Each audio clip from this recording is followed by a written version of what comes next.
Acabaremos esta serie de vídeos explicando el lenguaje de orientación a objetos de Eclipse. Es el lenguaje que utilizaréis para representar la ontología. De hecho, vosotros no programaréis la mayor parte de este código porque ya os lo genera Protege cuando hagáis la ontología. Lo podréis exportar a Eclipse y eso os genera todo el código. Esto es más que nada para que podáis entender después qué es lo que os ha generado Protege.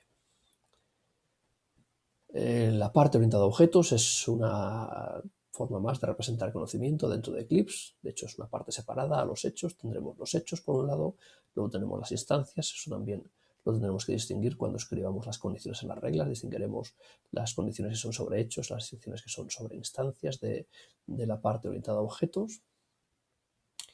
La definición de la parte orientada a objetos es parecida a los templates. De hecho, es como un template, pero en este caso podemos declarar subclases, superclases de un tipo específico.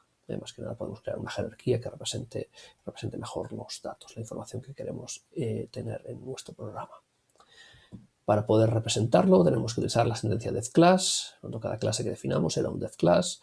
Identificaremos cuál es el nombre que queremos darle a la clase. Tenemos que indicar también cuál es la superclase de la que heredamos. En este caso, Eclipse también tiene como una parte de los lenguajes orientados a objetos una clase que es la padre de todos. Las clases que sean el top de nuestra jerarquía estarán vinculadas, heredarán de esta clase. Eclipse permite hacer herencia múltiple, pero no lo vamos a utilizar. De hecho, el problema es que Protege permite hacer herencia múltiple, Eclipse permite hacer herencia múltiple, pero no se puede exportar esa herencia múltiple, así que asumiremos que nuestra representación utilizará siempre herencia simple.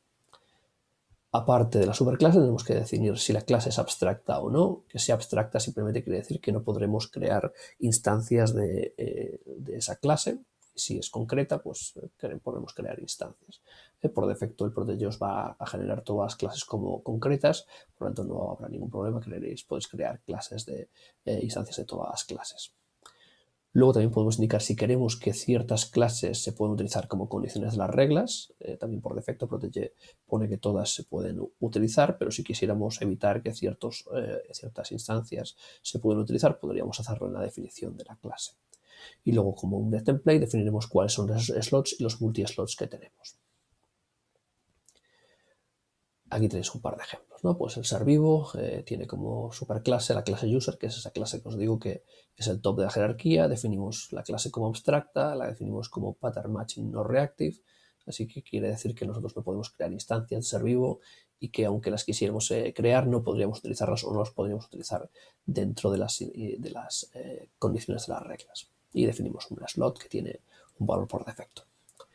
Luego creamos una subclase de ser vivo que sería persona, digamos que su superclase es ser vivo, que es concreta, de manera que podemos crear instancias, y que es pattern match reactive, quiere decir que podemos hacer condiciones con instancias de esta clase. Y declaramos un slot adicional que se añadirá por herencia al que nosotros tenemos en la superclase. Tenemos dos slots aquí, uno lo heredaremos de ser vivo y otro es el que nosotros hemos definido aquí. Vale, las restricciones que podemos poner en los slots es un poco, añaden unas cuantas a las que podemos hacer en los templates. La mayor parte están puestas por defecto y son las que habitualmente se utilizan. El único que tiene cierta entidad para vosotros es la posibilidad de crear accesores.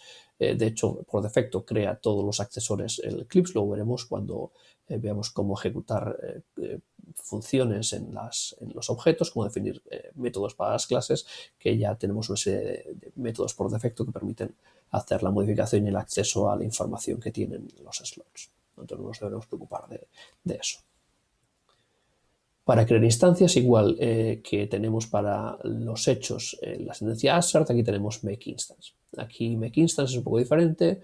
Todas las instancias tienen un identificador, un símbolo que permite acceder a ellos. Aparte de también como los hechos, tendremos una posición en la memoria, en este caso de instancias, que podemos utilizar para acceder a la información que corresponde a cierta instancia. Pero podemos acceder también por nombre. Si le damos un nombre, el nombre nos permitirá acceder a esa información.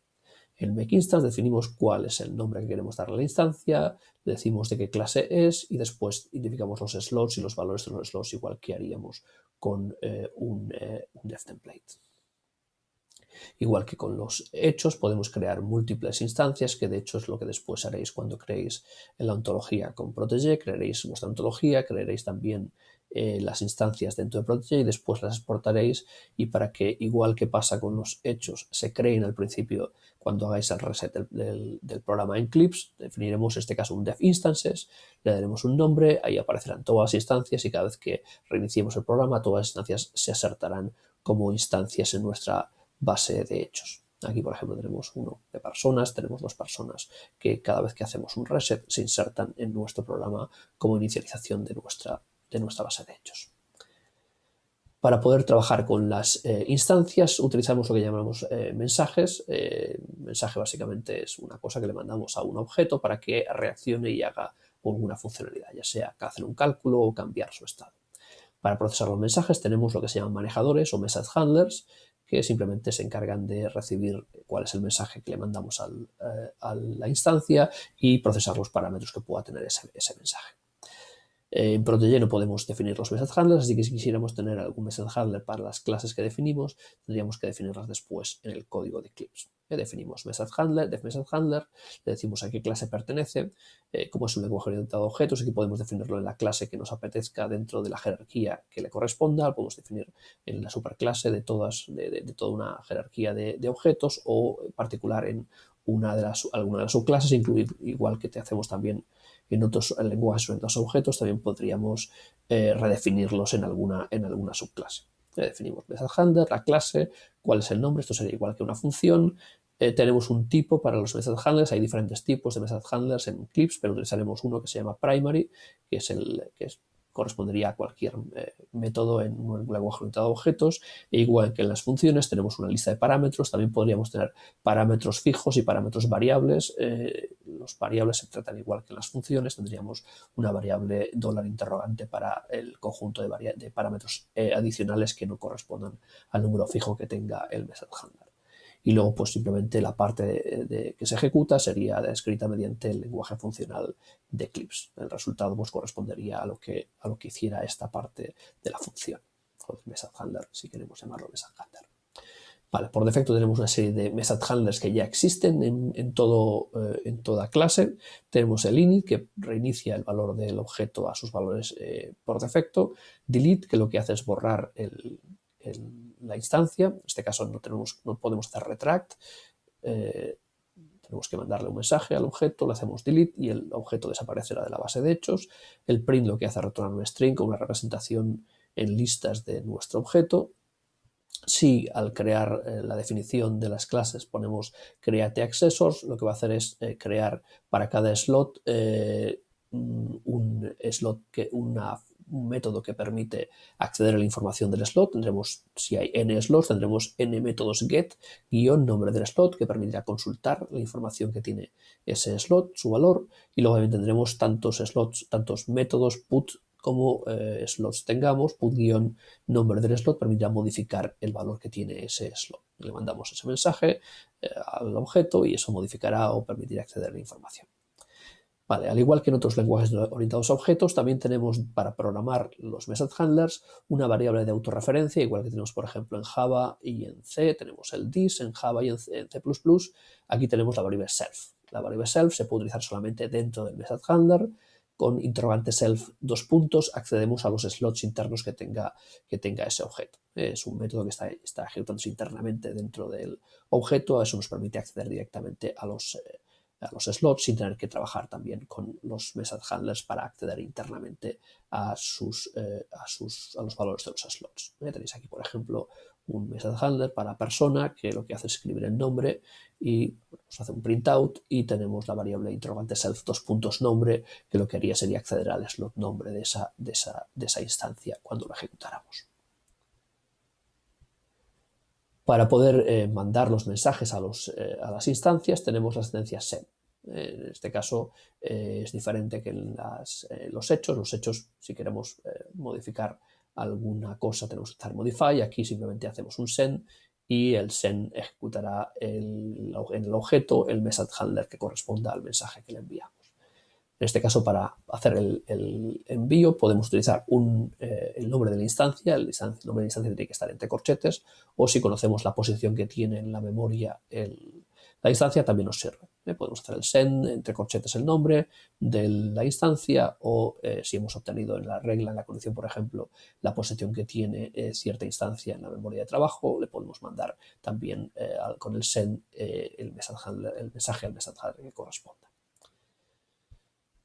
Vale. Los message handlers, si los redefinimos, tenemos la posibilidad de que también se vayan llamando en secuencia. Si tenemos un message handler en el padre, en la superclase, y luego en las subclases redefinidos, podemos hacer que se vayan ejecutando en secuencia, pero tenemos que hacerlo de manera explícita. Hay un método que se llama callNextHandler, que lo que hace es hacer esa llamada. Lo podemos poner en cualquier posición de nuestro message handler. Si tenemos que llamar al método que tenemos definido en la superclase, con eso nos lo va a permitir hacer. Vale, esto cerraría la parte de qué es lo que permiten los objetos. Solo hay un detalle, igual que en el caso de los hechos, si modificamos los hechos, en este caso las instancias, también se renuevan. He visto en un vídeo un ejemplo en el que tocábamos el valor que tenía un hecho con el modify, y eso hacía que se pudiera instanciar de nuevo nuestras reglas con ese hecho, que ahora era diferente. Aquí nos va a pasar lo mismo. Si nosotros modificamos un slot de nuestro hecho, ese hecho va a pasar a ser nuevo. Es como si se borrara y se creara de nuevo. Vale, para poder utilizar los hechos, las instancias en las condiciones de las reglas, en este caso hay que distinguirlas de los hechos. Hay que utilizar el predicado object, es igual que el test para las condiciones, pues en este caso tenemos que poner un object. Aquí podemos poner una restricción de a qué clases queremos hacer la instanciación de esa condición. En este caso pues ponemos isAPersona, porque queremos que solo respondan instancias que son de la clase persona. Podemos poner la superclase, por ejemplo, si tuviéramos diferentes niveles en nuestra jerarquía, e incluso si no ponemos nada, tenemos indicando que queremos que todas las instancias puedan utilizarse en esta condición, que puedan buscarse a ver si pueden cumplir la condición que le impongamos. En este caso lo que hacemos es buscar una instancia que sea de tipo persona y que tenga, en este caso, un slot nombre. Si no pusiéramos el isAPersona y pusiéramos, por ejemplo, object nombre, buscaríamos todas las instancias de clases que tuvieran el slot nombre definido. Esto nos permite, por ejemplo, crear reglas que trabajen a nivel de superclase o a nivel de subclase, o que sean más genéricas o más específicas, seleccionando una clase específica. Vale, un detalle adicional que tenemos que tener en cuenta cuando nosotros modificamos un hecho, o en este caso una instancia, es que dado que podemos reinstanciar de nuevo la regla, podemos encontrarnos con la fatal circunstancia de que generemos bucles infinitos. Si nosotros instanciamos cierto hecho y lo tocamos, o instanciamos cierta instancia y la tocamos, debemos tener que en las condiciones de la regla, en algún momento ese hecho que estamos modificando no puede volver a instanciar la regla, porque si no tendríamos ahí un bucle infinito. Instanciamos el hecho, disparamos la regla, lo volvemos a modificar, y si sigue cumpliendo la condición volvemos a hacerlo, y ahí, digamos, lo acabaríamos. Tendríamos que, si queremos hacer modificación de un hecho, por lo menos tener cuidado y hacer que no se pueda volver a instanciar esa misma regla con un hecho, que solo se puede instanciar un número limitado de veces. Fijaos que esta, por ejemplo, es una manera de hacer bucles en Clips. Si nosotros tenemos un objeto o un hecho y lo modificamos, eso permite volver a poder instanciarlo y volver a modificarlo. Y podemos utilizarlo como si fuera una iteración, igual que tenemos la iteración en el lenguaje funcional. Las reglas también se pueden iterar de esta manera. Vale, esto cerraría la parte del lenguaje orientado a objetos.